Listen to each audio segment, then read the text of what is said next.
This video shows how to compile a program written in V with Vim's compiler system. The link to the compiler plugin is available in the description. The command make, part of dispatch.vim plugin, starts a build in the foreground. Errors will be shown automatically inside a quick fix list.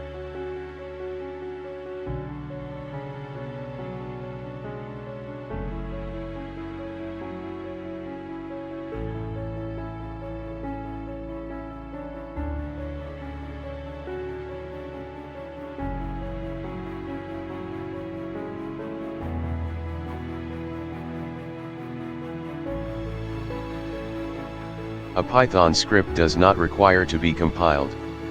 In this case, the command .spawn will open the IPython console as an interactive debugger.